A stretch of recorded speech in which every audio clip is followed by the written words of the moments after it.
Hey everyone, today we're going to talk all about the included food on MSC Magnifica. Let's get into it.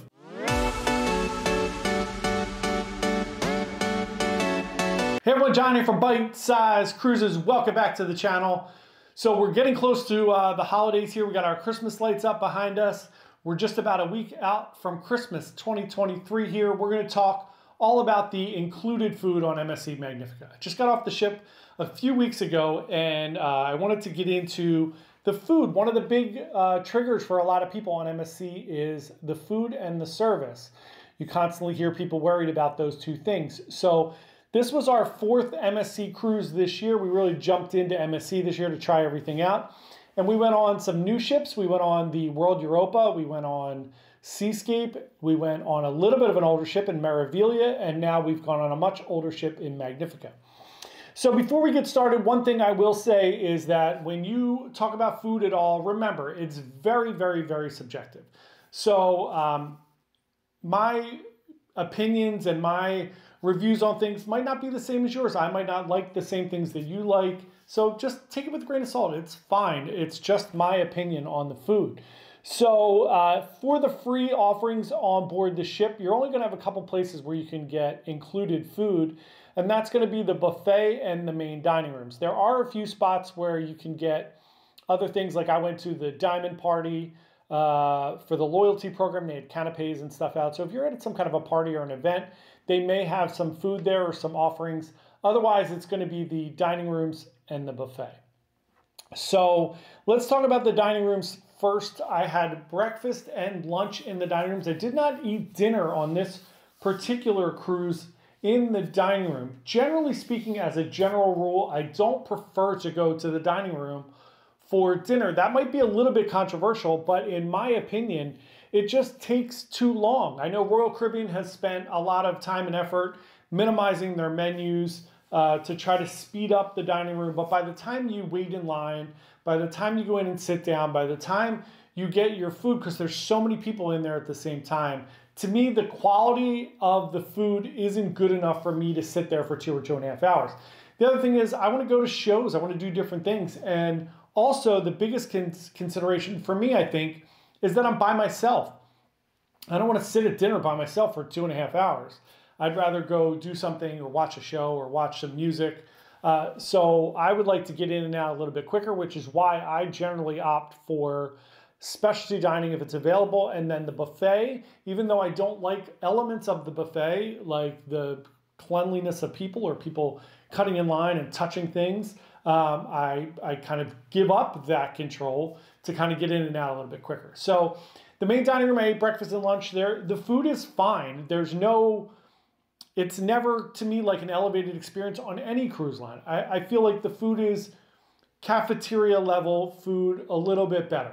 So I kind of liken it to, I went to Disney a few months ago and stayed there. And same thing, right? I stayed in one of the Disney hotels, the All-Star Sports Hotel. I went down, I paid like $20-some for dinner, and I had spaghetti and meatballs or whatever. It was cafeteria food. It was a little bit better than, you know, your typical cafeteria that you would go to in school or college or high school or whatever. So I feel the same way about the main dining room. I think the food is good. If you go to dinner there, you're going to find some things that are really good, some things that are just okay. They're mass producing food for 1,000 people at once. So it's never going to be the best meal that you've ever had. I find the cuts of steak to be just average. They're a little more chewy. And it's just fair food. Breakfast is your best bet in the main dining rooms. I get eggs or eggs Benedict, I get some yogurt, I get some different things, and it's just a nice relaxing way to enjoy breakfast. I do appreciate that, which is why sometimes I go there for breakfast, so I don't have to rush. There's nothing else really going on, so I don't mind sitting there for a little bit, and breakfast tends to be fast, and not everybody is coming at the same time. So that is my experience for breakfast. Lunch in the main dining room was good as well. I had soup and a chicken dish, and they were both fine. I don't have any issues. They weren't great. The food was good. It's acceptable food that's included in your cruise fare. I'm fine with it. I could eat it every day. I'm not going to complain about it, but I'm not going to rave about it either. So it's fine, right? I keep saying fine. Somebody commented that I say fine a lot, but it is. That's what the food is. So then let's get into the buffet. Here's what I'll say about the buffet on MSC in particular. It's a little bit pared down than maybe Royal or Norwegian. There's a little less offerings, and I think that actually helps a little bit. The food in the buffet I thought was very good. There are things that you can get at every meal. You can get meats and cheeses, kind of make your own charcuterie board at every meal. It's an Italian cruise line, that's not surprising. And those meats and cheeses are good.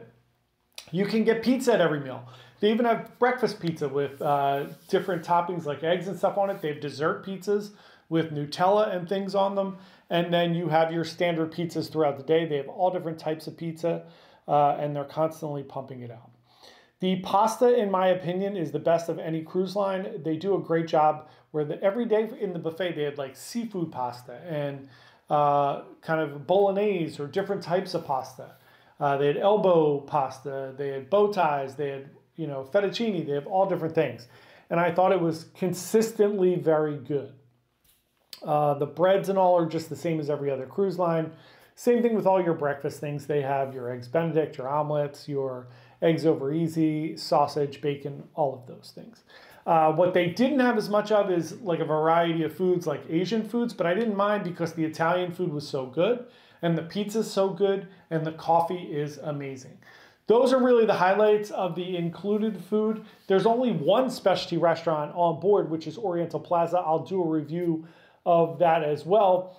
But I don't think the food being poor is a well-deserved review from MSC. I find it to be just as good as every other cruise line. I go on plenty of Royal Caribbean cruises, plenty of Norwegian. I'll be on Carnival Jubilee in a few weeks. And to me, the food is on par with all of those other cruise lines, especially with specialty dining and the buffet. I think that they're both kind of, I actually think the buffet on MSC on the ships that I've been on has been a little bit better. So that's just my opinion. Just wanted to give you some information. If you are going on MSC Magnifica, let me know in the comments below. What did you think of the food? Did you enjoy your experiences in the dining room? Let me know if you had dinner in there, if you thought it was good, or if you went to the buffet. Really appreciate you watching. We are just a small travel agency trying to give you some good information about cruising. We would love for you to subscribe. We're trying to get to 5,000 subscribers. Thank you so much for watching, and we'll see everybody tomorrow. Bye.